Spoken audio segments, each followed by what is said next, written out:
Thank you very much. We have Jonas Gahr here, who is as you know, the Prime Minister of Norway. He's a great gentleman, highly respected, beloved in his country. And we've had talks on the war with Ukraine and Russia and trade. We're doing very well, I think, on both.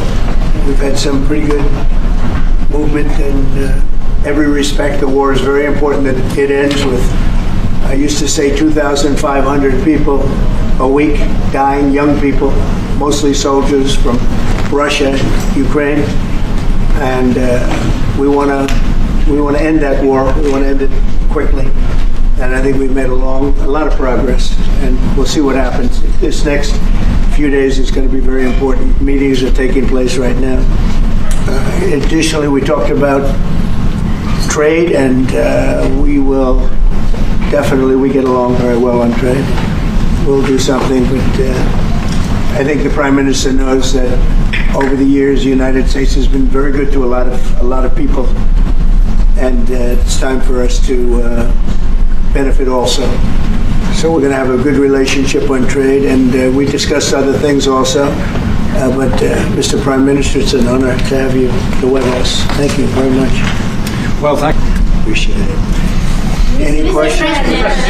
Yes. We spoke about trade, and we understand each other very well. I think we'll have no problem. I think we'll have no problem whatsoever with Norway. We didn't, but I love it. I mean, I've been there, and it is a beautiful place. We want to, very simply, I have no allegiance to anybody. I have allegiance to saving lives, and I want to save a lot of lives. A lot of young people, mostly young people. It's the war. It's the soldiers, and if we can do that, also, as you know, I got started because the money that's been spent on this war is insane. It should have never happened, and it would have never happened if I were president. But Biden spent $350 billion on this, and it's a shame.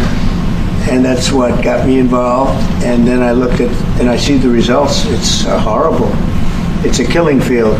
5,000 soldiers a week on average. And we want to stop that. We both want to stop that for a lot of reasons, but I would say that is my number one reason. Do you think that Russia, that we will get Russia to accept the deal that also Ukraine and Europe will?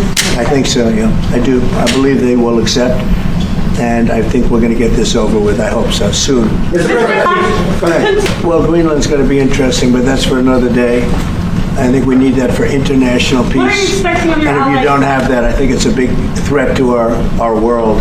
So I think Greenland's very important for international peace. Yeah, please go ahead. Mr. President, this morning in a Truth So Post, you used the words Vladimir, stop. That seemed like a slightly different message, a personal message. What is your level of frustration with President Putin? I didn't like last night. I wasn't happy with it. And we're in the midst of talking peace, and missiles were fired.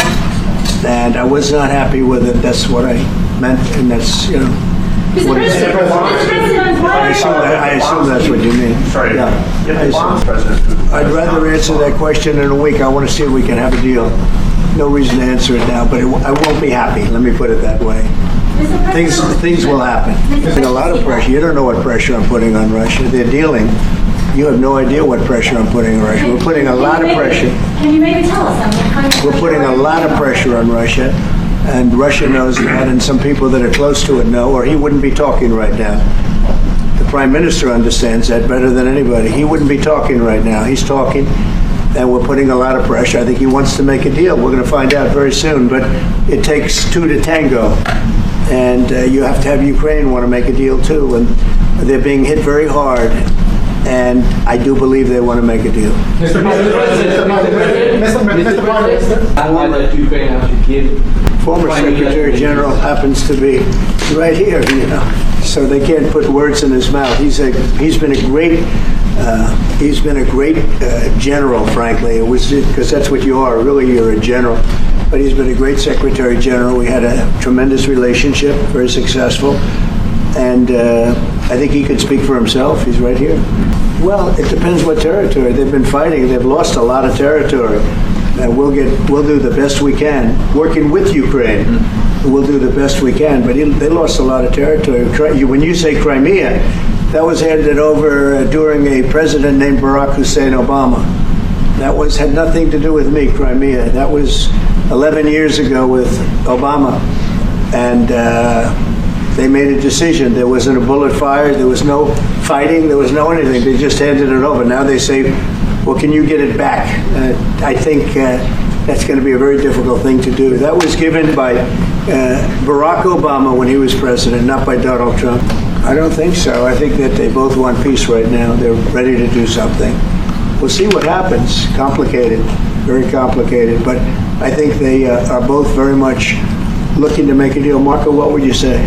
Well, first of all, what was put before our partners was options to discuss about things that it would take to end a war. This war is endable. Both sides just have to agree to it. We've shown them a pathway forward. We've discussed those ideas. It was a good meeting yesterday. There'll be good meetings over the weekend. We've shown them the finish line. We need both of them to say yes. But what happened last night with those missile strikes should remind everybody of why this war needs to end. It's horrible those missiles landed. What's even worse is there are today people that were alive yesterday that are not alive today, because this war continues, and the president wants to stop it. And everyone should be thanking the president for being a peacemaker and trying to save lives. That's what we're trying to do here.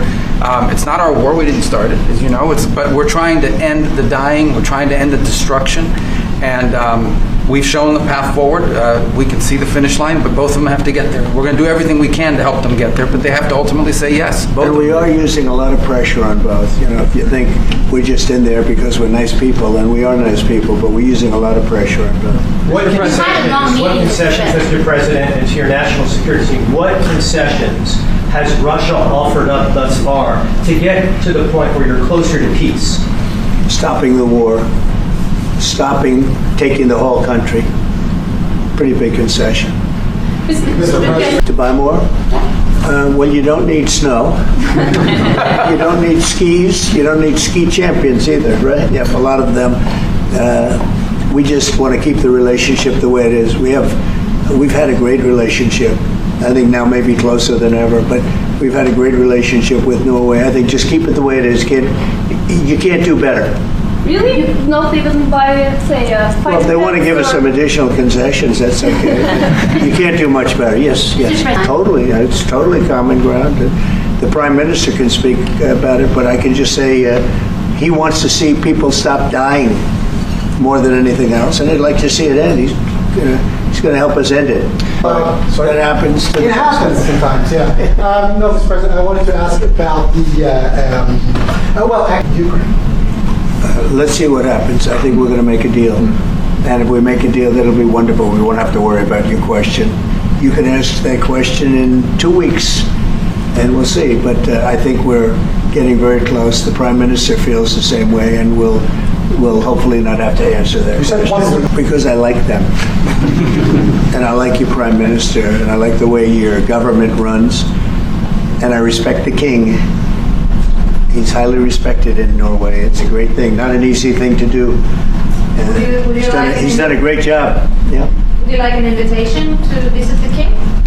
Absolutely. You get me that invitation. I just told the president he's welcome to visit Norway. President Trump, where's my card? Well, they have a great fund of $2 trillion. It's a big fund. And they don't have any debt. So I think they'd probably be willing to pay us more than that, I hope. Mr. President, yes. In 2018, your former Secretary of State, Mike. Well, the war started. It would have never started if I were president. This is a war that is horrible. All wars are horrible. This one is in particular bad. And I don't know that you can ever say there's going to be a winner to this, because so many lives have been lost. Not only soldiers, a lot of lives have been lost. I think that we want to do one very simple thing. It would have never happened if I were president. Zero chance it was going to, and it didn't. You know, people say, how do you know that? Number one, it didn't happen. We never even discussed it. I would talk to Putin about it. It was the apple of his eye. You know, Ukraine was the apple of Putin's eye, but there was never even a thought that he'd go in. And I think he understood that I would not be happy if he did. And it was only when I got out, and you know, when you mention what happened to Ukraine years ago under President Obama and a vice president that was also president later, unfortunately for this country. What happened is large chunks of land were given up, and it was called Crimea, and that was a big thing. That was a big moment. But this isn't my war. This is Biden's war. This is a war that Biden was president when this war happened. But I'm trying to put out the fire, and I think we'll be successful. And if we do, we're going to save a lot of lives. Otherwise, and the Prime Minister had a statement. He said, this is just a point in time. We're very lucky because this is a point. And if this doesn't happen, this could go on for a long time. Mr. President, will you have meetings with other world leaders here in Rome, sir? Future Democrat president? I don't think he will. I think he wants to make peace. I think he wants to end it. And I feel pretty confident of that. But we're gonna know pretty soon. Mr. President, yes, I will. Which leaders do you want to meet, sir? Well, I'd like to meet them all. That would be nice. I'd like to take care of all of them, but we have many of them there, and they all want to meet. And they want to meet about trade. And we are making some great inroads and great deals. You might want to speak about that, Mr. Secretary. We had a very... Do you think you deserve the Nobel Peace Prize if you manage to create Do I deserve the Nobel? If you manage to create peace? Well, maybe for the Abraham Accords. I don't want to get ahead of myself in this one, but they say for the Abraham Accords, and by the way, speaking of that, we're going to be filling it up. A lot of countries want to come into the Abraham Accords. You know, we have 4. And Biden did nothing on that one, too. It's the same 4. But they're great countries, and they were brave doing it, and it's worked out very well. And we're going to be filling up the Abraham Accords. They're going to be, I think, filling it up very rapidly. Mr. President. Could you say something about that? There's great, enormous opportunity to grow the Abraham Accords. But I would just point to one thing. Of all the leaders in the world today, no leader is working harder to prevent wars or end them than President Trump is right now. That's why we're talking to Iran. That's why we're engaged with Ukraine and Russia. It's the desire to prevent these wars from breaking out and to end the ones that exist already. And again, I just think it's tremendous for our country to be led by a president who desires to bring peace and establish peace and protect peace. So it's hard work. Mr. President, You know, Marco just mentioned something that maybe we should talk about for just a second, if we could, Mr. Prime Minister. And you're involved in it too, because you're involved in the world and peace. But I think we're doing very well with respect to Iran, and we're having very serious meetings. And there are only 2 options, and the one option is not a good option. It's not a good option at all. And I think we're doing very well on an agreement with Iran. But that one, we're doing a lot of things, I will say. But that one is well on its way. We could have a very, very good decision, and a lot of lives will be saved. No, they had very good numbers on housing today, extremely good numbers, and that's despite interest rates. Because, you know, if you look at what happened, everyone said, oh, I said I was going to get prices down. I did. Energy just hit $1.98 in a couple of states. It's way down. Energy's down, and we're about $64 a barrel. When I came in, and we were looking at $89, $90, $95. And by the way, that helps us solve the war too. Having those energy prices is a big incentive for Russia to also agree with solving the war problem. Groceries are down. When I was with you 2 months ago, you were complaining about eggs. I said, I just got here. I was here for about a week when the press started saying about eggs have gone through the roof. I said, I just got here. Tell me about eggs. And they have been. They went through the roof, and you couldn't get them. So we just had a big Easter egg hunt at the White House. Thousands and thousands of eggs, and the price was down 87%. So we did a great job. Housing is doing very well. We should lower interest rates. That's the Fed. I hope they lower interest rates. That's a smart thing to do. Be ahead a little bit, although already it's a little bit late. But in the end, we just have a great country. We have a very strong country, and we have every other country. I can't think of one country that doesn't want to negotiate a deal.